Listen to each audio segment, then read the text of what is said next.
ईश्वर की लीला ईश्वर ही जाने। ना जाने क्या सोचकर वह गरीब के घर में संतान की भरमार कर देता है और अमीर को निसंतान बना देता है।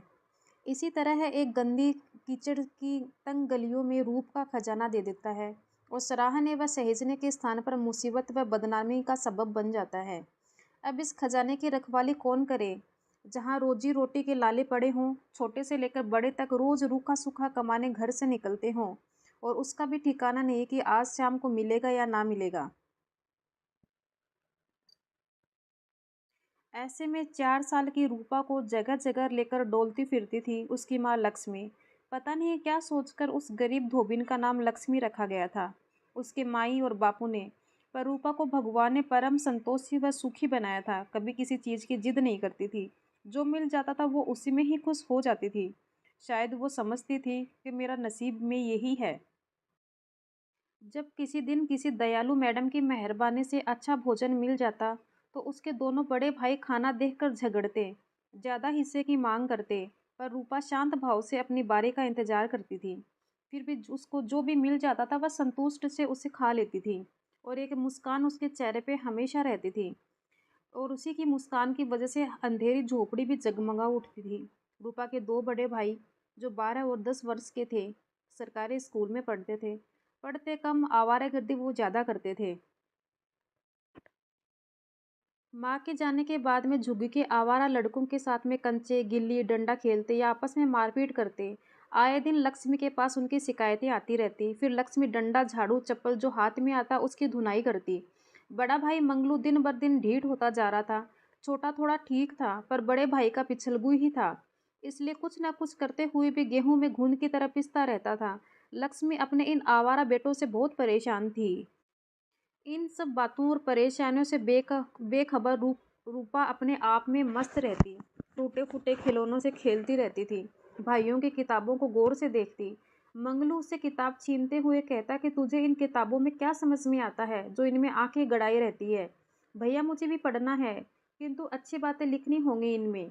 आप पढ़कर सुनाओ ना मुझे, इनमें चित्र भी कितने अच्छे अच्छे हैं। चल भाग, बड़ी आई पढ़ने वाली, कोई अच्छी चीज़ नहीं होती है पढ़ाई, समय की और दिमाग की बर्बादी होती है पढ़ाई। वो तो अम्मा के डर से जाता हूँ स्कूल, वरना तो अब तक कोई काम कैसे भी कितना करके पैसा इकट्ठा कर लेता मैं। अच्छा मैं भी तो सुनूं कैसे कमा लेता तू पैसे अपने उस आवारा दोस्त के साथ जुआ खेल के, लक्ष्मी ने मंगलू के कान ऐंठते हुए कहा। मंगलू माँ से अपना कान छुड़ाकर भाग गया। लक्ष्मी की चिंता बढ़ती जा रही थी कि बेटों की ये हरकतें देखकर। छोटे बेटे रतन को समझाते हुए वो बोले कि बेटा मंगलू से मुझे कोई उम्मीद नहीं है, तू ही उसे समझाया कर, उसकी बातों में ना आया कर, तू जैसा है वैसा रह, उसके जैसा मत बन। फिर भी मन बड़बड़ाने लगी। मंगलू भी अपने निकम्मे बाप की तरह है जो जल्दी अमीर बनने के चक्कर में बुरी मुसीबत में पड़ जाता है, पूरी जवानी को अपने हाथ से धो बैठता है और सारी जिम्मेदारी मेरे ऊपर डाल गया। बीती बातें याद करके लक्ष्मी ने आंखों के कोर भीग गए जिन्हें उससे बाहर नहीं आने दिया। माँ क्या हुआ था बापू को, आप हमेशा टाल जाती हो इस बात को। फिर कभी बताऊंगी बेटा, अभी तो मुझे काम पर जाना है, चल रूपा। अब किस मुंह से बताते कि उसका बाप कातिल था, बच्चों को कई हत्यारों की संतान न कह के ये सोचकर उसने बच्चों को नहीं बताया, बस इतना ही कहा था कि उनका बाप का एक्सीडेंट में एक मृत्यु हो चुकी है। जितनी तीव्र गति से लक्ष्मी के पैर चल रहे थे उससे भी अधिक तेज से मन दौड़ने लगा था अतीत के गलियारों में। लक्ष्मी के माता पिता बचपन में ही गुजर गए थे। उनके मरने के बाद दही दहाल में कोई भी उसे अपनाने को तैयार नहीं था। जब उसके अपने साथ मुंबई ले आए हम, कुछ दिन तो मामी ने लाड़ प्यार से रखा, फिर धीरे धीरे उस पर घर के सभी काम डालती गई। पढ़ाई की कौन कहे, बिन माँ बाप की बच्ची नौकरानी बनकर रह गई थी। नशेड़ी मामा कभी कभार भांजे की खैर खबर ले लेता था, लेकिन उसकी हालत पर तरस भी खाता, पर कमाऊ बीवी के आगे नजरें नीचे ही रखता था। एक आध साल बीतते बीतते मामी लक्ष्मी को भी काम पर ले जाने लगी। घर घर कपड़े लाकर उन्हें धोबी घाट पर धोना, इस्त्री करना व उन्हें नियत स्थान पर पहुंचाने का काम अब लक्ष्मी के जिम्मे आ गया था। जवान होती लक्ष्मी के अरमान अब मचलने लगे थे। शादी की उम्र भी हो चली थी, पर कमाऊ लड़की को मामी हाथ से कैसे जाने देती। लिहाजा वो हर रिश्ते में कीड़े निकाल कर मना कर देती। तभी लक्ष्मी का दिल सोसाइटी के एक गाढ़ भुवन पर आ गया। चुपके चुपके प्यार परवान चढ़ने लगा। पर भला इश्क और मुस्क कभी छुपाए छुपते हैं। मामी को भी इस प्यार की भनक लग गई, उस पर पाबंदियां लगाई जाने लगी। लक्ष्मी जानती थी कि उसकी मामी उसके मामा उसकी शादी नहीं होने देंगे, जात बिरादरी का नाम लेकर भुवन के साथ ब्याह नहीं करेंगे। उसने बहुत समझाने की कोशिश की कि वो शादी के बाद भी उनका खर्चा पानी देती रहेगी, पर मामी टस से मस नहीं हुई। फिर एक दिन मौका देखकर लक्ष्मी भुवन के साथ भाग गई। अपनी माँ के कुछ जेवर व अपनी खुद की जमा की हुई रकम लेकर भुवन के पास चली आई। दोनों मुंबई के ही एक उपनगर में छोटी सी खोली लेकर रहने लगे। दोनों ने मंदिर में शादी भी कर ली। कुछ महीनों तक सब कुछ ठीक ठाक चल रहा था, पर यहाँ भी लक्ष्मी की फूटी किस्मत ही आड़े आ गई। भुवन जल्द से जल्द अमीर बनने के चक्कर में गलत लोगों की संगत में पड़ गया था। ड्रग्स व नशे के धंधे में लग गया। लक्ष्मी जब उसे समझाते कि बच्चों का वास्ता देती और वह उसे के साथ दुर्व्यवहार व मारपीट कर देता था। उसके नशे की आदत की वजह से उसे फैक्ट्री से निकाल दिया गया। अब वो अपने नए आवारा दोस्तों के साथ जुआ खेलता था और रात को नशे में धुत होकर घर लौटता। टोकने पर लक्ष्मी की पिटाई कर देता। इसी बीच जो लक्ष्मी है उसके 2 लड़के हो जाते हैं। घर के खर्चे बढ़ते जा रहे थे और आमदनी भी नहीं थी। भुवन को जिम्मेदारी का कोई एहसास ही नहीं था। उसको कोई मतलब ही नहीं था अपने बच्चों से, अपनी पत्नी से। लक्ष्मी जैसे तैसे करती अपने बच्चों का भरण पोषण कर रही थी। बार बार की जिम्मेदारियों का एहसास करवाने और चेतावनी देने पर भी भुवन की कोई हरकतों में कोई भी बदला नहीं आया था। आखिर तंग आकर उसने उसके हाल पर छोड़कर लक्ष्मी बच्चों के साथ एक कोठी के सर्वेंट क्वार्टर में रहने लगी। जो उस कोठी की मालकिन ने उस पर तरस खाकर सर्वेंट क्वार्टर में रहने की उसको परमिशन दे दी थी। कुछ दिन आराम से गुजरे। लक्ष्मी की मालकिन की सिफारिश से एक अन्य फैक्ट्री में भुवन की नौकरी भी लग गई। गृहस्थी की गाड़ी धीरे धीरे पटरी पर आ रही थी। लक्ष्मी फिर से उम्मीद से थी कि हालांकि वो अपनी नई जिम्मेदारियां उठाने के लिए तैयार नहीं थी। बेवजह खर्चा क्यों बढ़ाया जाए, 2 लड़के हैं तो बुढ़ापे के सहारे के लिए। लड़के सरकारी स्कूल में पढ़ने लगे। अब अधेड़ उम्र में फिर से माँ बनने की क्या तुक है। यही सब सोचकर लक्ष्मी अस्पताल चल दी, अनचाहे गर्भ से निजात पाने के लिए। तभी भुवन के दोस्त ने एक मनहूस खबर सुनाई कि भुवन को पुलिस पकड़ कर ले गई है, एक आदमी के कत्ल के इल्जाम में। लक्ष्मी पर तो मानो दुख का पहाड़ टूट गया था। पता नहीं ये कैसी किस्मत लेकर आई है वो, कि मुसीबतें उसका पीछा ही नहीं छोड़ रही थी। रुपया पैसा सिफारिश कुछ भी काम नहीं आया। भुवन को उम्र कैद की सजा सुना दी गई। इन्हीं सब झंझटों में गर्भपात की बात उसके जेहन से ही निकल गई, और जब तक सूद आई तब तक समय निकल गया था। कुछ महीने पश्चात लक्ष्मी ने एक सुंदर सी नाजुक सी कन्या को जन्म दिया। लक्ष्मी सुख दुख के मिले जुले भाव लिए बच्ची को सीने से लगाकर रो पड़ी। इस संकट की घड़ी में मालकिन ने बहुत साथ दिया। उन्होंने ही बच्ची का नाम रूपा रखा था। अभी 1 साल भी ढंग से नहीं गुजरा था कि खबर आई कि भुवन को फांसी की सजा सुनाई जा रही है। वकीलों की फीस के पैसे कहाँ से जुटाती वो। 3 बच्चों को पालना, अपनी गिरती सेहत के भी कई घरों में काम करना। भला हो मालकिन का, जो उन्होंने अपने घर के काम के साथ साथ उसे अन्य घरों में भी काम पे छूट दे रखी थी, जहाँ से 4 पैसे और मिल जाते थे। साथ ही तीज त्योहार पर इनाम और उतरन भी मिल जाती थी। जब से भुवन मरा था तब से मानो अय्याश गार्डों, नौकरों और आवारा किस्म के आदमियों को लाइसेंस मिल गया था लक्ष्मी के पीछे पड़ने का। एक तो लताड़ लगाते तो दूसरा हाजिर हो जाता। वो तो गनीमत थी कि रहने वालों को सुरक्षित जगह मिली हुई थी, वरना तो कामी पुरुष उसे कच्चा ही चबा जाते। उसने इस बात की जो शिकायत अपनी मालकिन से करी, लेकिन मालकिन भी उसकी सुरक्षा हर टाइम नहीं कर पा रही थी। लक्ष्मी की उम्र अभी 40 वर्ष ही थी, पर उसका शारीरिक गठगठाव 25-30 की युवतियों जैसा था। कभी कभी रूप की कुरूपता में बदल जाता है, ये लक्ष्मी के साथ हो रहा था। साथ में काम करने वाले कामवालियां भी उसे डाह करती थी। उन्हें अपने पतियों पर शक होता था कि ये सबके सब लक्ष्मी के दीवाने हैं, जबकि लक्ष्मी साफ दिल व अच्छे चरित्र की औरत थी। काम वालियों ने लक्ष्मी के चरित्र को लेकर उसकी मालकिन से ऐसी लगाई बुझाई की कि उन्होंने लक्ष्मी को काम से व क्वार्टर से निकलवा दिया। उन्हें अपने जवान बेटे के बिगड़ने का डर सताने लगा था। लक्ष्मी एक बार फिर दर बदर की ठोकरें खाने लगी। एक बार फिर से सिर से छत पाँवों के नीचे से जमीन निकल गई थी। लक्ष्मी जहाँ से निकली थी वो उसी जगह पे वापस आ गई। मामा मामी के घर के सिवा से कोई सुरक्षित जगह ही नजर नहीं आ रही थी। मगर जाने में हिचकिचाहट थी। पता नहीं वो लोग उसे अपनाएंगे भी या नहीं। कैसे चोरों की तरह भागी थी वो भुवन के साथ। कितनी बातें सुननी पड़ी होंगी उसको, उसकी इसी हरकत के कारण। पर कोई और चारा भी नहीं था उसके पास, और इतने पैसे भी नहीं थे कि वह किराए का कमरा लेकर रह सके। बड़ी मुश्किल से उसने हिम्मत जुटाकर मन को कड़ा करके अपनी मामी के यहाँ जाने का निर्णय ले लिया। यहाँ आके पता चलता है कि लीवर खराब होने की वजह से मामा का निधन 2 साल पहले ही हो गया था। बूढ़ी और असहाय मामी बूढ़ी एकदम अकेली हो गई थी। उनके बड़े लड़के ने पसंद की शादी करके अपना अलग घर बसा लिया था। लक्ष्मी को देखकर मामी बहुत खुश हो गई। समय बड़ा बलवान होता है, अच्छे अच्छों को कस के बल निकाल देता है। इस समय तो वो दोनों एक दूसरे के सहारे की जरूरत थी। सारे गिले शिकवे भुलाकर दोनों एक दूसरे को गले लगाकर खूब रोई। लक्ष्मी ने कपड़े धोने व इस्त्री का काम फिर से पकड़ लिया। मामी को भी आराम मिल गया। कुछ समय बाद दोनों लड़कों को पास के सरकारी स्कूल में दाखिला दिलवा दिया। मंगलू जैसे जैसे बड़ा हो रहा था, उसके तेवर दिन ब दिन बदलते जा रहे थे। अब वो गुंडे बदमाश टाइप के लोगों की संगति में रहने लग गया था और उल्टे सीधे तरीकों से पैसे कमाता था और उनसे अपने ऊपर ही उड़ाता था। अपने बाप की तरह वह भी अनेक बुराइयों में लिप्त होने लगा था। कभी कभार घर से भी पैसे चुरा लेता। मामी से भी बहुत बदतमीजी से बात करता था। अब उस पर माँ की मार या डांट का भी कोई असर नहीं होता था। रूपा छोटी बहन होकर भी भाई को बहुत समझाती थी। उसे दो चार थप्पड़ जड़ देता, तू ज़्यादा मेरी अम्मा बनने की कोशिश मत कर। दूसरी ओर रतन मन से पढ़ाई करता और बहन का भी ध्यान रखता था। रूपा भी धीरे धीरे बड़ी हो रही थी। लक्ष्मी उसे खूब पढ़ा लिखा कर अफसर बनाना चाहती थी।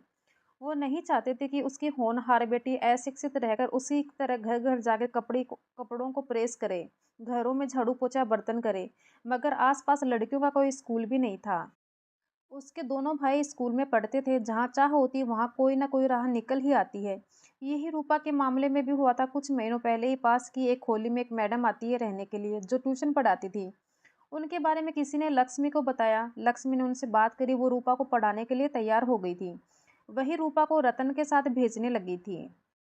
रूपा को पढ़ने से अधिक चित्रकारी में आनंद आता था। उसके बनाए चित्र देखकर मैडम भी धोखा खा जाते कि क्या ये सच्चे में इसी ने बनाए हैं या छपे हुए हैं। उसकी अद्भुत इस कला को देखकर मैडम ने पूजा पंडाल और धार्मिक राष्ट्रीय पर्वों में रंगोली चित्रकारी बनाने में सहयोग किया एवं उसकी कला का प्रचार भी किया। शिक्षा के साथ साथ चित्रकला में नन्ही रूपा का नाम व दाम दोनों कमाने लग गई थी। इससे लक्ष्मी को काफ़ी मदद मिल रही थी। मगर वो अपनी बेटी को इस कच्ची उम्र में कमाई का जरिया नहीं बनाना चाहती थी। तभी मैडम ने आश्वासन दिया कि रूपा की पढ़ाई बाधित नहीं होगी। वो फ्री टाइम में अपनी कला का जो काम है वो कर सकती है। कुछ माह के बाद मैडम के कहने पर लक्ष्मी ने उसका दाखिला एक अंग्रेजी स्कूल में करवा दिया था। आधी फीस मैडम ने भरने का वादा लिया था। रूपा की इस कामयाबी से मंगलू खुश होने की बजाय जल भून कर राख हो गया। माँ को जब ताने देने बैठ जाता था कि अपनी लाडली बेटी को तो अंग्रेजी स्कूल में पढ़ा रही हो और हमें सरकारी स्कूल में पटक दिया, माँ हालात और वक्त का हवाला देकर समझाती। पर उसने न जाने कौन सा बैर पाल लिया था बहन से। रतन बहन की तरक्की से बहुत खुश होता था। समय अपनी गति के अनुसार ही चल रहा था। रूपा अब 13 साल की हो गई थी। वह एक सुंदर किशोरी के रूप में निखर कर उभरी थी। सुंदर सुशील सभ्य सदे हुए व्यवहार व सद्गुणों से भरपूर रूपा मोहल्ले भर में सबकी चहेती थी। कुछ समय से मंगलू के व्यवहार में भी अचानक से सूक्ष्म परिवर्तन आ रहा था। अब वो घर में समय व्यतीत करने लगा, रूपा का ध्यान रखने लगा, उसे स्कूल लाने और ले जाने में लगा था। माँ अपने तीनों बच्चों को एक साथ हंसी खुशी मिलजुल कर रहने देखता हुआ खुद को ईश्वर को धन्यवाद देती थी कि अब उसका बुढ़ापा सुधर गया है। अब लक्ष्मी को लगने लगा था कि उसे अच्छे दिन आने लगे हैं। पर बोलते हैं ना कि इंसान को अगले पल ही खबर नहीं होती है। वक्त अपने पहलू में कब क्या छुपा के रखता है किसी को पता नहीं चलता है। रूपा एक मेधावी छात्रा थी। विद्यालय में शिक्षकों का साथी छात्रों की भी चहेती बन गई।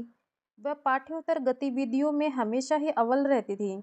हर कार्यक्रम में वह बढ़ चढ़कर हिस्सा लेती थी। उसने ढेर सारे इनाम जीतकर थोड़े समय में ही विद्यालय का नाम भी रोशन कर दिया था। प्रिंसिपल मैडम ने भी उसकी फीस माफ कर दी थी। लक्ष्मी अपनी बेटी की उपलब्धि वह खूब गर्वित होती और उसकी बुलाए बताती। वह स्वयं कक्षा 4 तक की शिक्षिका ग्रहण कर पाई थी, परंतु अपने बच्चों रतन रूपा को पढ़ते देखकर खुश हो जाती थी। मंगलू का गिरगिट की तरह बदलता स्वभाव भी आजकल लक्ष्मी के लिए चिंता और परेशानी का सबब बनता जा रहा था। पल में उसका व्यवहार ठीक हो जाता, पल में बिगड़ जाता था। शायद इस उम्र में कोई कोई बालक ऐसे होते हैं, यही सोचकर वह अपने दिल को तसल्ली देती थी। मंगलू की पढ़ाई के प्रति अरुचि और उसकी उद्दंडता देखकर बहुत दुख होता था। वह उसे बहुत प्यार से, कभी डांट से, कभी मार से समझाने की कोशिश करती, मगर उसने जैसे ना मानने की कसम खा रखी थी। वह बड़ा ढीठ था और माँ को उल्टी सीधे बातें सुनाकर अपने गलत कामों में वापस भाग जाता था। एकदम अपने बाप पर गया था मंगलू। कहीं उसका भी हसल नहीं हो ऐसा ही जैसा उसके बाप का हुआ था। ये सोचकर वह अपने आप को बहुत दोष देती थी कि ये मैंने कैसी औलाद पैदा कर दी है। ईश्वर ना करे इसका भी वही हाल हो जो इसके पिता का हो। मंगलू के बारे में लक्ष्मी के विचार भी पल पल बदलते जाते थे। कभी वह आशंकित हो जाती थी, कभी आशान्वित हो जाती थी कि वक्त के साथ सब ठीक हो जाएगा। माँ का दिल कभी बच्चों का बुरा नहीं सोच सकता, चाहे संतान कितना भी बुरा सलूक कर ले अपने माँ बाप के साथ। रूपा की उन्नति व प्रतिभाशाली बुद्धि कौशल देखकर लक्ष्मी अपने उस कृत्य पर शर्मिंदा हो जाती है जो ईश्वर से बारंबार क्षमा मांगती है। जब उसने रूपा को गर्भ में मारने का निर्णय लिया था, अगर वह सफल हो जाती इसके आगे तो लक्ष्मी सोचना ही नहीं चाहती थी। उसका रोम रोम उसे धिकारने लगता और उसे स्वयं से घृणा होने लगती थी। बेटियों को शायद भगवान ने बचपन से ही माँ का हृदय दिया है, ना जाने कैसे वह सबकी तकलीफें और परेशानियां बिना बताए ही समझ जाती हैं। रूपा भी माँ को दुखी देखकर उसके गले लगकर मोहक मुस्कान बिखेरती और पूछती कि माँ, मेरी प्यारी माँ, क्यों परेशान हो तुम? मुझे नहीं बताओगे? ज्यादा लाड़ में वो माँ को अम्मा बोलती थी। रूपा के दो प्यार भरे बोल सुनते ही लक्ष्मी की परेशानी छू मंतर हो जाती थी। स्कूल में गर्मियों की छुट्टियां हो गई थी। इन छुट्टियों में मैडम ने लक्ष्मी से सलाह लेकर रूपा का ड्राइंग क्लास में दाखिला दिलवा दिया था, जिससे वह कला की बारीकियां सीख ले। अभी कच्ची उम्र है, जैसा ढलेंगे वैसी ही ढल जाएगी।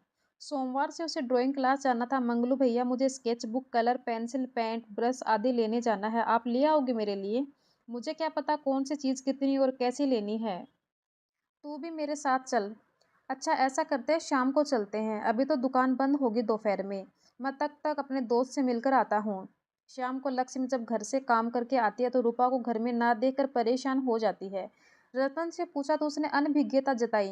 अड़ोस पड़ोस सब जगह तलाश किया कि रूपा का कोई पता नहीं चल रहा है। तभी मंगलू आता दिखा तो उसने हैरान होकर कहा कि क्या रूपा अभी तक घर नहीं आई है? वो तो कब के घर के लिए निकल गई थी। कहाँ से निकल गई थी? लक्ष्मी ने गुस्से और हैरानी से पूछा। वो मेरे साथ अपनी ड्राइंग का सामान लेने गई थी। तो तू उसको अपने साथ क्यों नहीं लेके आया? लक्ष्मी ने बिफरते हुए कहा। वो बच्ची है क्या जो उसे घर का रास्ता नहीं मालूम? मैं उसे नुक्कड़ तक छोड़कर अपने दोस्त के साथ चला गया था, मंगलू ने बिगड़ते हुए कहा और पैर पटक कर बहन को ढूंढने निकल गया। रात होने को आई, मोहल्ले में सभी रूपा को ढूंढने में लगे हुए थे, उसका कहीं कोई पता नहीं चला। पुलिस में रिपोर्ट लिखाने गए तो उन्होंने 24 घंटे बाद रिपोर्ट लिखने की बात बोली। लक्ष्मी का रो रो के बुरा हाल हो गया था। वो कभी बेहोश हो जाती, कभी धाड़े मारकर रोने लगती, कभी अस्त व्यस्त अवस्था में घर से बाहर निकल पड़ती अपनी रूपा को खोजने के लिए। अक्सर वो अपनी छाती पीटते पीटते बड़बड़ाती जाती, हाय रे मेरी किस्मत, मेरी बेटी को मेरी ही नज़र लग गई, मुझे मेरे पाप की सज़ा मिल रही है।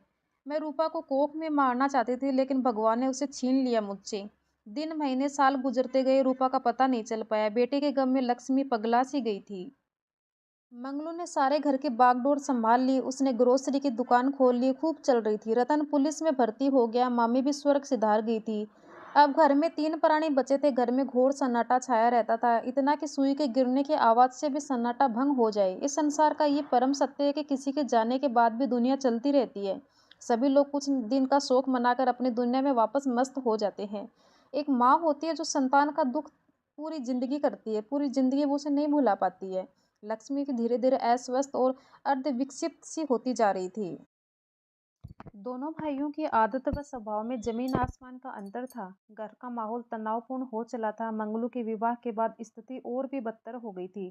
रतन ने भाई से अलग रहने में अपनी भलाई समझी। उसने अपने गृह राज्य बिहार में अपनी पोस्टिंग करवा ली और माँ को लेकर चला गया। वो बड़े प्यार से माँ की सेवा और देखभाल करता था। उसने वहीं एक अच्छी समझदार और सुलझी हुई लड़की से शादी कर ली। सुखपूर्वक रहने लगा। दोनों पति पत्नी बीमार माँ का बहुत ख्याल रखते थे, खूब सेवा करते थे। बहन को अभी भुला भी नहीं पाए थे। अपनी तरफ से वो रूपा की खोज में निरंतर लगा रहता था। जब भी उसे टाइम मिलता था वो हमेशा रूपा की खोज में रहता था। बेटी के गम में लक्ष्मी वक्त से पहले ही बुढ़ी हो गई थी और अपनी याददाश्त भी खो बैठी थी, पर बेटी को नहीं भूली थी। उसका विश्वास था कि रूपा उन्हें एक दिन जरूर मिलेगी। न जाने समय ने अपने गर्भ में कहाँ छुपा रखा है उसको, जो नियत समय पर ही सामने आएगी। उस समय प्रतीक्षा करने के अलावा इंसान कुछ कर भी नहीं पा रहा था। बहुत सी बातें इंसान के बस में कभी होती भी नहीं है, चाहे वो कितनी भी कोशिश कर ले, होना वही है जो उसकी किस्मत में लिखा है। मुंबई से कोलकाता जाने वाली सुपरफास्ट ट्रेन के स्लीपर क्लास वाले कोच में सवारियां भरी हुई थी। तिल भर की जगह भी नहीं थी, पैर रखने की भी वहां पे जगह नहीं थी। चाय वाले, पेपर वाले किसी न किसी तरह जगह बनाकर घुस ही जाते हैं। ये पेपर वाले, टाइम ऑफ इंडिया देना जरा। बेतरतीब दाढ़ी, फटी जीन्स, खिंचड़ी हुए बाल, भारी भरकम शरीर और रोबीली आवाज वाले लगभग 48-40 वर्ष के एक शख्स ने पेपर वाले को आवाज लगाई। उसने उस व्यक्ति पर उचटी सी निगाह डाली और उपहास करते हुए कहा कि तेरे को इंग्लिश पेपर मांगता है। थोबड़ा देख तेरा आईने में। टाइम ऑफ इंडिया का स्पेलिंग आता है तेरे को? स्पेलिंग भी पता है तेरे को, जो तू इतना महंगा और इतना जो इंग्लिश में लिखा हुआ पेपर है पूरा ये मांग रहा है, तुझे आता है पढ़ना? उसने शांत और गंभीर स्वर में कहा कि इंग्लिश का नहीं, हिंदी का चलेगा साहब। उसकी आवाज़ में गंभीरता देखकर पेपर वाले ने आवाज़ में नरमी लाए हुए पूछा, दे रहा हूँ। ट्रेन के चलते ही सभी सवारियाँ अपने-अपने स्थान पर चैन से बैठ गईं। सामने की सीट पर 2 लड़के बैठे थे, एक कमसिन सी लड़की बैठी थी, जिसकी उम्र यही कोई 15 से 16 साल की ही होगी। उसके साथ ही बैठी थी। लड़की कुछ सहमी और घबराई सी लग रही थी। कातर नज़रों से वो इधर-उधर देख रही थी। तभी उसकी दृष्टि उस व्यक्ति से टकराई, जो उसके जस्ट सामने ही बैठा था। वो इस तरीके से डर रही थी जैसे कहीं ज़बरदस्ती कहीं उसको लेके जा रहे हों। ना जाने उन नज़रों में क्या था कि उस व्यक्ति का मन द्रवित हो गया। उसे शंका हुई कि हो ना हो वह लड़की किसी मुसीबत में ज़रूर है और उसे उसकी मदद की ज़रूरत है। ट्रेन ने अब और भी रफ्तार पकड़ ली थी। ट्रेन भागती हुई जा रही थी। सभी यात्री आराम से अपनी-अपनी सीटों पर बैठे थे। सुपरफास्ट ट्रेन थी तो 1 घंटे बाद ही हमारा अगला स्टेशन आ गया था। उस व्यक्ति के हाथ में अखबार अवश्य था, पर वह एक शब्द भी नहीं पढ़ पा रहा था। उसका पूरा ध्यान उस लड़की की तरफ ही था। कमसिन सी लड़की थी, कम उम्र की लड़की थी, डरी हुई थी। ध्यान जाना लाज़मी था। वह उस लड़की व उन दोनों लड़कों को एक हरकत पर नज़र जमाए हुए था। तभी ट्रेन की रफ्तार धीमी होने लगी। अगला स्टेशन आने वाला था। लड़की ने साथ वाले लड़के को धीमी आवाज़ में पानी के लिए कहा। खाली बोतल लेकर एक लड़का उतर गया। तभी उस व्यक्ति ने दूसरे लड़के को पैसे देते हुए अपने लिए भी पानी की बोतल लाने को कहा। पहले वो हिचकिचाया, फिर ट्रेन से उतरा। उस व्यक्ति ने लड़की से पूछा कि कोई परेशानी है क्या तुम्हें बेटा? ये लड़के कौन हैं जो तुम्हारे साथ हैं? लड़की घबराई हुई आवाज़ में इधर-उधर देखते हुए बोली कि अंकल मुझे बचा लो, ये लोग मुझे ना जाने कहाँ लेके जा रहे हैं। मेरी सौतेली माँ ने मुझे इनके साथ में बेच दिया है। अब मुझे नहीं पता ये मेरे साथ क्या करेंगे। और मुझे ये भी नहीं पता कि ये लोग मेरे को लेके कहाँ जा रहे हैं। आप मुझे बचा लीजिए, प्लीज़ मेरी मदद कीजिए। और इतने में लड़की चुप हो जाती है, क्योंकि वो लड़के उसके पास आ जाते हैं। वे शंकित हो लड़की की तरफ देखते हैं, तभी लड़की झट से बोतल लेकर गटागट पानी पी जाती है। अब वो चोर नज़र से बार-बार उस व्यक्ति को देखने लगती है। उस व्यक्ति ने दोनों लड़कों को धर दबोचा और लड़की को अपने साथ विंडो सीट पर आने को कहा। उसने पुलिस को तभी फ़ोन कर दिया था जब उन्हें पर संदेह हुआ था। तब तक अन्य सवारियां भी हरकत में आ गई थी। तभी पुलिस के 2 सिपाही एक लेडी पुलिस कांस्टेबल के साथ ट्रेन में आ गए थे। लड़के का नाम पता पूछकर पुलिस की सुरक्षा में दे दिया गया। उस व्यक्ति ने पुलिस स्टेशन का नंबर ले लिया और लड़की को आश्वासन दिया। उसे समझाया प्यार से कि वो उसके बारे में पूछताछ करता रहेगा। पुलिस वालों के नंबर ले लिए हैं, स्टेशन के मोबाइल नंबर ले लिए हैं। मैं आपके बारे में पूछता रहूँगा। उस लड़की को देखकर उस व्यक्ति अर्थात विश्वास राय, उस आदमी का नाम विश्वास राय था, को 15 साल पहले हुई ऐसी एक घटना याद आ गई। अभी वह अतीत के गलियारों में खोते ही चला गया था कि उसकी नज़र अखबार के तीसरे पन्ने पर छपी एक खबर पर ठहर गई। लिखा था, मशहूर चित्रकार विश्व रूपा पर किसी अज्ञात व्यक्ति ने जानलेवा हमला कर दिया है। उनकी हालत बहुत गंभीर है। ये घटना 3 दिन पहले ही हुई थी, पर विश्व रूपा जी के मैनेजर ने मीडिया में खबर छपाई थी। उनकी हालत भी अभी गंभीर बनी हुई है। वो डेंजर जोन में हैं। विश्वास सूत्रों से पता चलता है कि विश्व रूपा जी कोमा में चली गई हैं। अर्ध बेहोशी की हालत में उनके मुंह से ये शब्द निकले, विश्व रूपा को विश्वास है कि अरुण जरूर आएंगे। अब ये अरुण कौन है? उनका इनसे क्या ताल्लुक है? उनका पता लगाने की कोशिश की जा रही थी। शायद अरुण के आने से पहले ही ये सुलझ जाए और विश्व रूपा जी की जान बच जाए। संवाददाता मुंबई मिरर से। अभी अगला स्टेशन आने में 1 घंटा और बाकी था। 1 घंटे मुझे और इंतजार करना था ट्रेन के अंदर।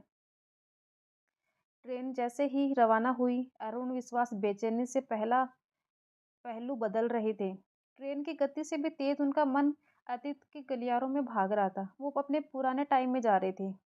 पिछले 18 वर्ष पुराने फिल्मी दृश्य की भांति कहानी उन्हें याद आने लग गई। उस दिन भी ऐसा ही ट्रेन का दृश्य था। उस लड़की की जबा रूपा 2 लड़कों के चंगुल में थी, जिसे विश्वास ने बचाया था। बिल्कुल आज की तरह बचाया था। सच कहते हैं कि दुनिया गोल है। जहाँ से चले थे हम वहीं आ गए। बेचैनी से पहलू बदलते हुए विश्वास अतीत की गलियों में खो गया। राजस्थानी लिबास में सुंदर कमसीन बड़ी बड़ी आंखों वाली वह लड़की भयभीत हिरनी सी कातर निगाहों से इधर उधर देख रही थी। वो किसी मसीहा की सहायता की उम्मीद में हाथ जोड़े ईश्वर से प्रार्थना कर रही थी। इतनी भीड़ में उसे विश्वास को देखकर न जाने क्यों विश्वास हो चला कि यही वह शख्स है जो उसकी सहायता कर सकता है। संभवतः कुछ लोग होते हैं ऐसे जो अजनबी होते हुए भी अपने से लगते हैं। विश्वास ने आंखों ही आंखों में परिस्थिति को जायजा लिया और उस लड़की की आंखों में इशारा पाते ही उन दोनों बदमाशों को धर दबोचा था। इसी तरीके से 18 साल पहले उसने रूपा को बचाया था। यात्रियों ने भी उनकी कुटाई करने में भरपूर सहयोग दिया। फिर उन्हें पुलिस को सौंप दिया गया। मगर वो लड़की विश्वास को छोड़ने को तैयार नहीं हो रही थी। वो लगातार जिद कर रही थी कि उन्हें बाबू के साथ ही जाना है। न जाने कैसी डोर थी, ये दो अजनबी एक दूसरे से अटूट बंधन से बंध गए। उसने पुलिस वालों को यहाँ तक कह दिया, झूठ कह दिया कि वह उसको जानती है और ये अचानक उसे इस ट्रेन में मिल गई। पुलिस को उसने अपना नाम रूपा बताया था।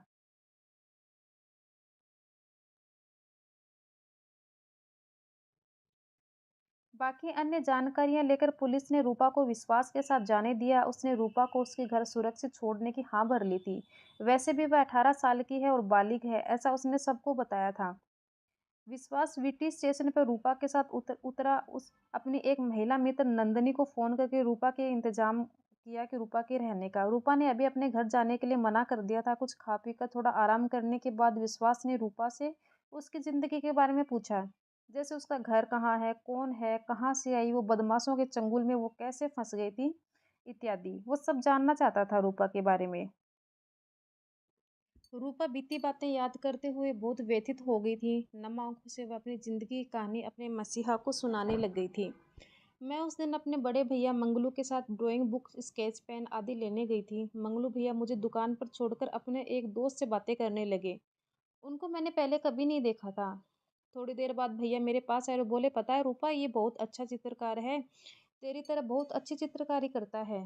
हाल ही में इसने अपना एक छोटा सा स्टूडियो खोला है, साथ ही ये ड्राइंग क्लास भी खोल रहा है।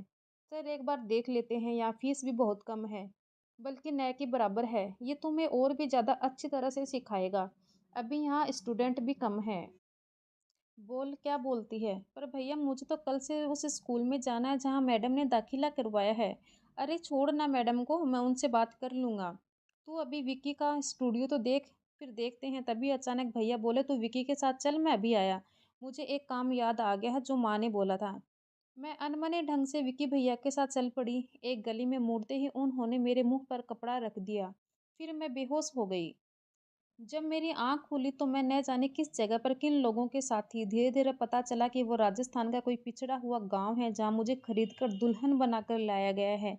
उस घर में एक बुजुर्ग महिला और उसके 2 बेटे थे। बड़े की उम्र ये कोई 30-32 और दूसरे की उम्र 22-23 होगी। बड़ा बेटा लंगड़ा कर चलता था। जब मैंने उनकी शादी वाली मानने से इनकार कर दिया तो बाल विवाह जैसी कुप्रथा के बारे में बहस की, एयर पुलिस बुलाने की धमकी दी, तो उन लोगों ने मेरे मुंह में कपड़ा ठूंस दिया और एक कोठरी में बंद कर दिया। कई दिनों तक मुझे भूखा और प्यासा रखा गया। आखिर 13 साल की मासूम और नाजुक सी लड़की अकेली कब तक लड़ती।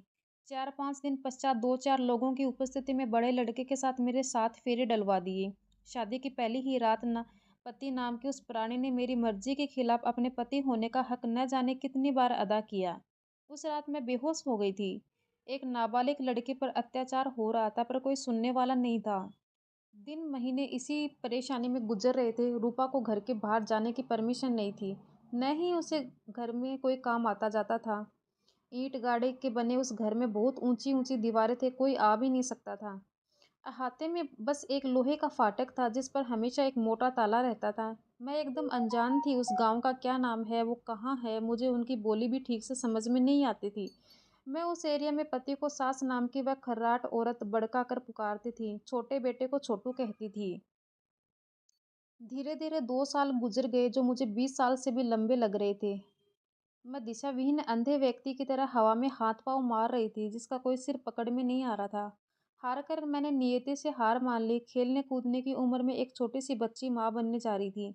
मैंने बहुत कोशिश की कि इस गर्भ से निजात पालूं, पर अब मुझे और भी पाबंदियां लगाई जाने लगी थी। मगर अब सासू माँ मेरे खाने पीने और आराम का विशेष ध्यान रखती थी। प्रसूति के दिन घर पर ही दाई को बुलवाकर प्रसव करवाया, मगर बच्चा पैदा होते ही मर गया। मेरी भी जान बड़ी मुश्किल से बच पाई। भले ही मैं उम्र में कम थी, छोटी थी, लेकिन कोख में संतान आते ही माँ की ममता जाग जाती है। मुझे अपने बच्चे को खोने का बहुत गम था। अपने बच्चे के साथ शायद मैं उस घर में बाकी की जिंदगी काट लेती, पर ईश्वर ने वो सहारा भी मुझसे छीन लिया। दाई ने सास को समझाया कि बहू की कम उम्र में है, अभी बच्चा पैदा नहीं कर सकती, उस पर दबाव नहीं डाल सकते। कहीं ऐसा ना हो कि इसकी जान चली जाए। 2-3 साल बाद जब ये जवान हो जाएगी तब अपना शौक पूरा कर लेना। लेकिन वो औरत पता नहीं किस मिट्टी की बनी हुई थी। कुछ महीने बीते, उससे पहले दादी बनने का शौक वापस चढ़ गया। उसने मुझ पर फिर से दबाव डालना शुरू कर दिया। जब मैंने मना किया तो दोनों माँ बेटे मुझे भूखा रखते थे और मारपीट करते थे। कुछ दिनों से माँ और दोनों बेटों में न जाने क्या खुसर-फुसर रहती थी। वो मुझे देखते तो चुप हो जाते। फिर एक रात मेरे कमरे में छोटू, जो मेरा देवर था, वो आ गया। उसने दरवाजे की कुंडी लगा ली। मेरा मुँह बंद करके वो शैतान मेरे साथ ज़बरदस्ती करने लगा। जब मैंने उसे अपने रिश्ते का हवाला दिया तो उसने बड़ी बेशर्मी से कहा कि आज से मुझे उन दोनों भाइयों की साझा पत्नी बनकर रहना होगा। इतनी घटिया और ओछी बात सुनते ही मेरा खून खौल उठा। उस पल मुझ में ना जाने कहाँ से हिम्मत आ गई उस दरिंदे से लड़ने की। मैंने आव देखा न ताव कमरे के कोने में रखा डंडा उसके सिर पर दे मारा और कमरे से बाहर आकर चिल्लाने लगी।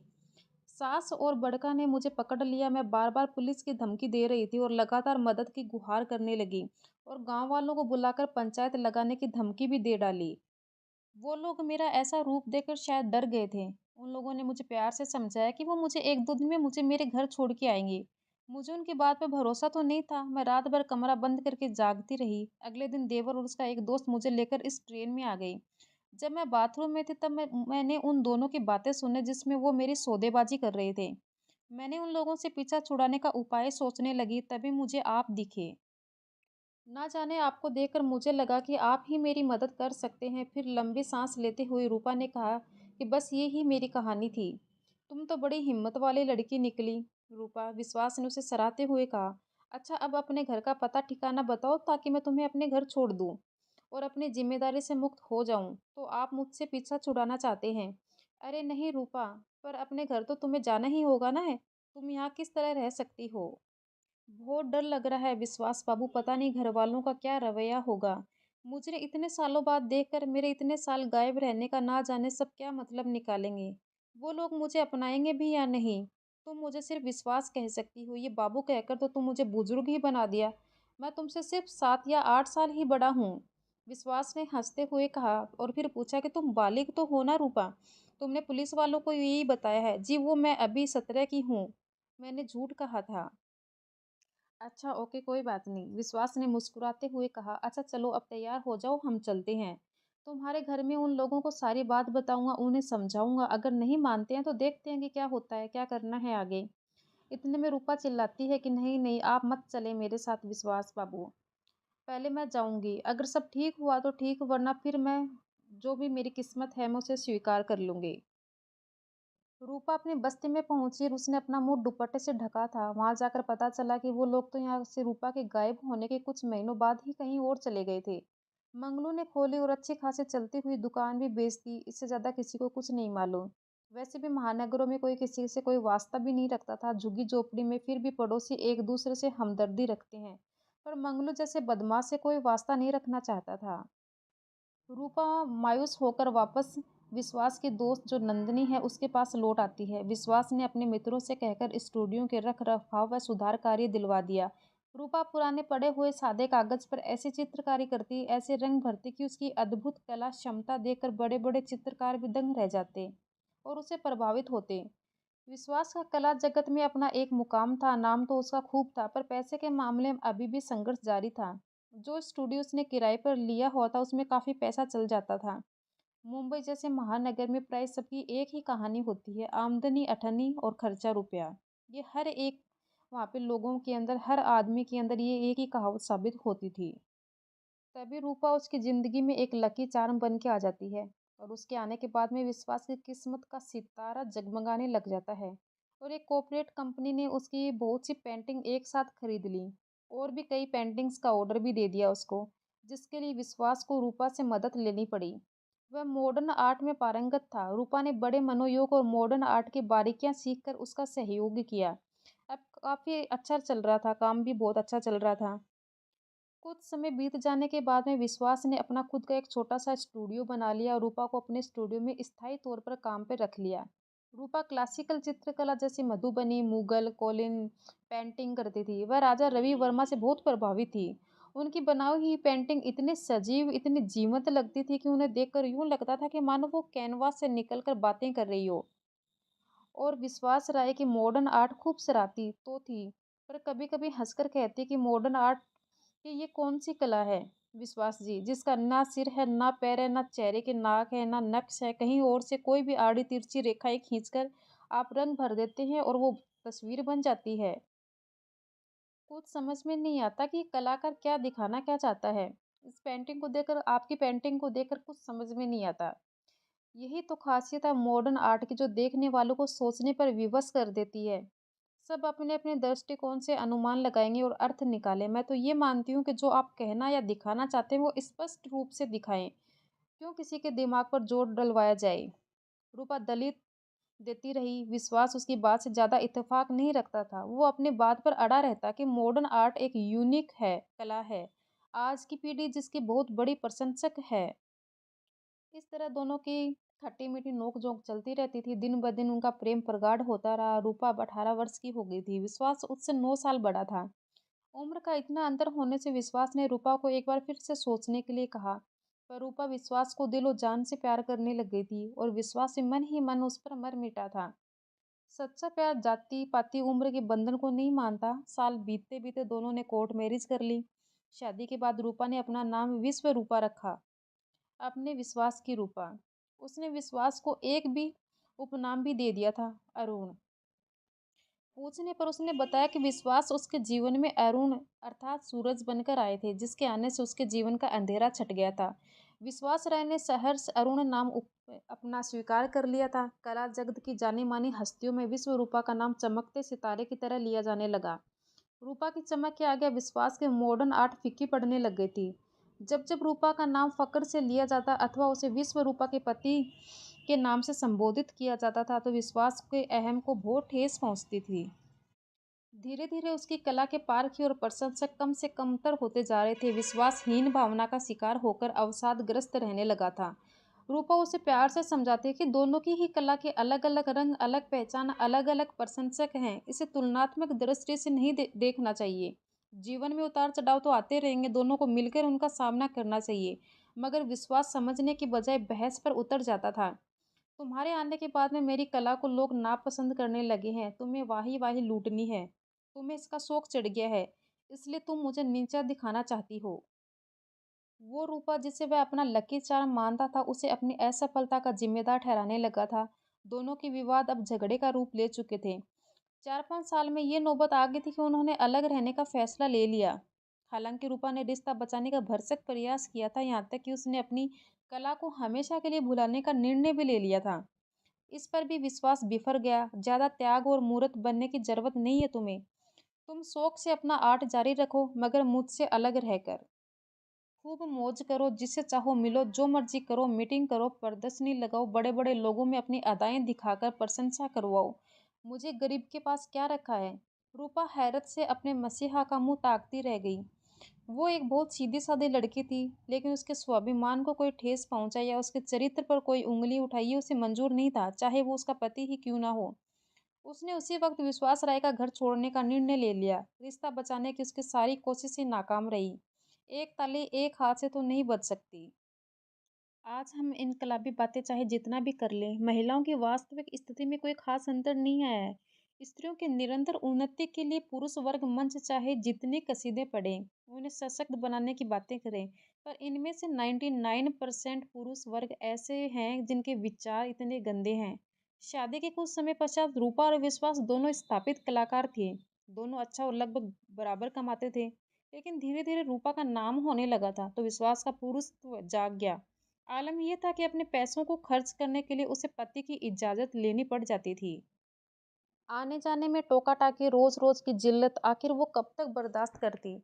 अब उसे यूँ लगने लगा था कि एक नरक से निकलकर दूसरे नरक में मैं आ गई हूँ। आज तो हद ही हो गई, विश्वास ने उसके चरित्र पर दोष जो लगा दिया था। दिन महीने साल गुजरते गए, रूपा नाम का सूरज कला जगत में अपनी चमक बिखेर रहा था।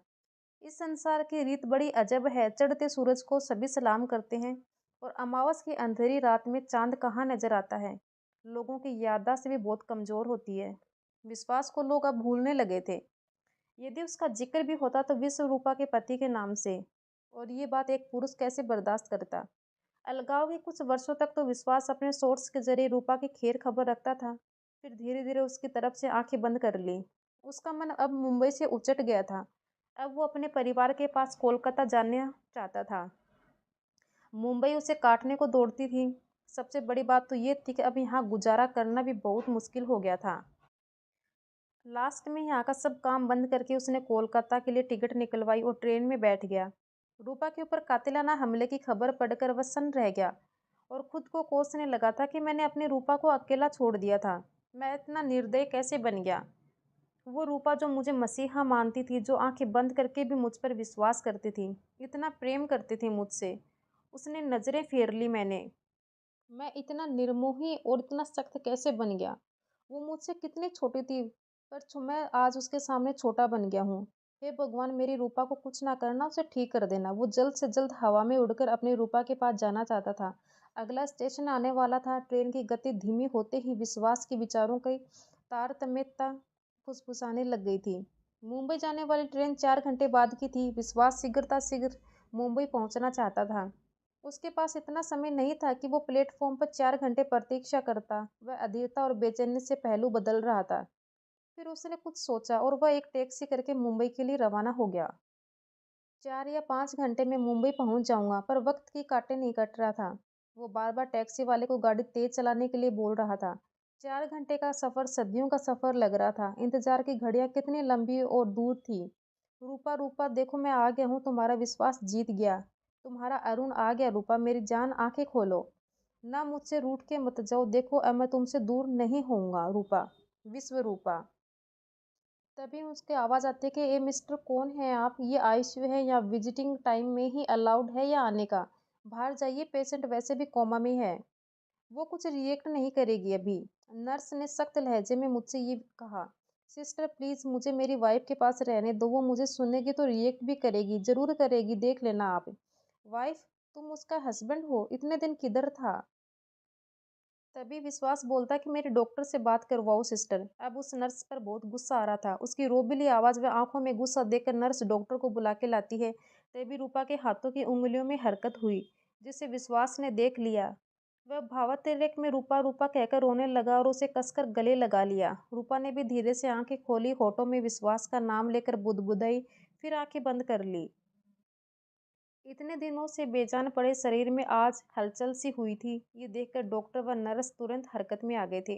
डॉक्टर के चेहरे पर उम्मीद की रेखा उभर आई और विश्वास का चेहरा भी प्रसन्नता से खिल उठा। रूपा मौत के मुंह से वापस आ गई थी। रूपा और विश्वास एक दूसरे को गले लगाकर रोने लगे। तभी डॉक्टर ने कहा कि अरुण, आप बाहर जाइए, इनका चेकअप कर लो तो कीजिए। किसने मना किया है? मैं कहीं नहीं जाऊंगा अपनी रूपा को छोड़कर। ठीक है मिस्टर विश्वास, अब रूपा जी ठीक हो रही हैं। पुलिस भी इनके बयान का इंतजार कर रही है। कल वो बुलवा लेता हूँ पुलिस को। अखबार में रूपा पर कातिलाना हमले की खबर सुनकर रतन की माँ को लेकर मुंबई पहुँच गया। उसे पूरा विश्वास था कि विश्व रूपा ही उसकी बहन रूपा है। उसने भी रूपा को ढूंढने के बहुत प्रयास किए थे, मगर कोई परिणाम नहीं निकला था। लास्ट में विधि का विधान मानकर संतोष कर लिया था। लक्ष्मी अपने सूध बूध खो चुकी थी, पर उसके होठों पर हर समय रूपा का ही नाम रहता था। वो हमेशा बड़बड़ाती थी कि रूपा आएगी, ज़रूर आएगी, देख लेना, मेरी बेटी आएगी। वो आ रही है। इतने वर्षों बाद में लक्ष्मी ने अपनी रूपा को पहचान लिया। लक्ष्मी जो पूरी तरह से अपनी याददाश्त खो बैठी थी, अपनी बेटी को देखकर उसे सारी बीती बातें याद आ गई। वो रूपा को देखकर फूट फूट कर रोने लग गई थी और उसे गले लगाकर बेतहासा चूम रही थी। रूपा को पुलिस ने बताया कि उस दिन शाम को जब मैं स्टूडियो बंद करके घर जाने के लिए पार्किंग में गाड़ी कार की तरफ जा रही थी, तभी छोटू उसे अपने कार में ज़बरदस्ती बिठाने लगा था। उस समय वहाँ कोई गार्ड नहीं था। वह मुझे फिर से अपने गांव ले जाना चाहता था। उसने मुझे धमकी दी कि या तो मैं उसके साथ गांव चलूँ या वो मुझे किसी कोठे पर बेच देगा। उसे किसी भी तरह अपने 50,000 रुपये वसूलने थे। उसके साथ मैं मंगलू भैया का दोस्त भी था, जिससे मुझे अगवा किया था। जिसकी वजह से मेरे वो 3 साल नरक के समान कटे थे। जब मैंने शोर मचाया तो उसका विरोध किया तो मुझे गाली गोली चला दी। कुछ दिनों की दबिश से दोनों अपराधी पकड़े गए। साथ ही एक सनसनीखेज खुलासा भी हुआ कि जिसने रूपा के पैरों तले ही जमीन के हिला डाली। मंगलू के दोस्त विक्की ने बयान दिया था कि मंगलू ने ही अपनी बहन का सौदा उससे 50,000 रुपये में किया था और उसने ये सब अपने राजस्थानी दोस्त छोटू के लिए किया था, जिसे अपने भाई के लिए एक आदत बीवी की जरूरत थी। जल्द ही मंगलू को भी पकड़ लिया गया। बड़का और उसकी मां को पकड़ने के लिए मुंबई पुलिस राजस्थान रवाना हो गई थी। रूपा का तो रिश्तों पर से विश्वास उठ गया था। उसने हिकारत से भाई को देखा, फिर उसका कॉलर पकड़कर झिझोड़ते हुए कहा कि भैया आपको शर्म नहीं आई अपनी ही बहन का सौदा करते हुए। पैसों के लालच में आप इतना नीचे गिर गए कि इतने अंधे हो गए कि रिश्तों का लिहाज भी भूल गए। मेरा जीवन तबाह कर दिया आपने। माँ को इस हालत में पहुंचा दिया। मेरी राखी की भी लाज नहीं रखी। मुझे आज शर्म आ रही है कि आपको अपना भाई कहते हुए। थू है आप पर। अब तक लक्ष्मी भी पूरे होश हवास में आ गई थी। उसने मंगलू का गिरेबान पकड़ लिया और तड़ातड़ थप्पड़ जड़ते हुए कहा कि तूने मेरी कोख को लज्जा के रख दिया मंगलू। तू अच्छा बेटा तो कभी साबित ही नहीं हुआ। तो कुछ दिनों के लिए अच्छा बनने का ढोंग ही किया था और कुछ नहीं तो अच्छा भाई ही बन जाता। आज से तेरे लिए मैं मर गई। और सुनो सुनो रे रूपा, रतन मैं मर जाऊं तो इसे मेरी चिता को हाथ भी मत लगाने देना। क्रोध व दुख की अधिकता में लक्ष्मी की सांस फूलने लगी थी। मंगलू के नीचता भरे व्यवहार ने उसे अंदर तक तोड़ के रख दिया था। अपने नालायक बेटे को तमातम कड़वी बातें कहते कहते लक्ष्मी अचेत होकर जमीन पर गिर गई और पल भर में उसके प्राण पखेरु उड़ गए। वो मानो रूपा के मिलने की ही बाट देख रही थी। रूपा माँ के अचेत शरीर से लिपटकर बिलख बिलख कर रोने लगी और रोते रोते बेहोश हो गई। विश्वास बुरी तरह घबरा गया। उसके हाथ पांव फूल गए। एक पल को उसने लगा कि उसने अपनी रूपा को फिर से खो दिया। वो बच्चे की तरह रूपा से लिपट कर रोने लगा। रतन ने उसे दिलासा देते हुए कहा कि कुछ नहीं हुआ है रूपा को, वो ठीक हो जाएगी, बस कमजोरी और सदमे से बेहोश हो गई है। रूपा को फौरन अस्पताल ले जाया गया। सही समय पर इलाज मिलने से रूपा की जान बच गई। रतन और रूपा ने मिलकर मां का अंतिम संस्कार किया। लक्ष्मी की अंतिम इच्छा को ध्यान में रखते हुए मंगलू को मां के अंतिम संस्कार से वंचित रखा गया। मंगलू पश्चाताप के अग्नि में जलता हुआ जेल के सलाखों के पीछे अपनी सजा काट रहा है। बड़का, छोटू और विक्की के साथ बड़का और छोटू की मां को चेतावनी देकर छोड़ दिया गया। पूरी तरह से ठीक होते ही रूपा और विश्वास ने अपना आशिया फिर से बसाया। कुछ वर्षों की मेहनत के बाद उन्होंने अपने खुद का एक छोटा सा स्टूडियो बना लिया, जिसका नाम विश्वास ने बड़े प्यार से विश्व रूपा आर्ट गैलरी रखा। सच्चे प्यार की अरुणिम तपिश में सारे अहम गिले शिकवे सब तिरोहित हो गए और लक्ष्मी का विश्वास जीत गया। दोस्तों, अगर आपको ये मेरी कहानी पसंद आती है तो प्लीज़ मेरे चैनल को सब्सक्राइब करें, लाइक करें, कमेंट करें और इस कहानी को शेयर करें। Thank you.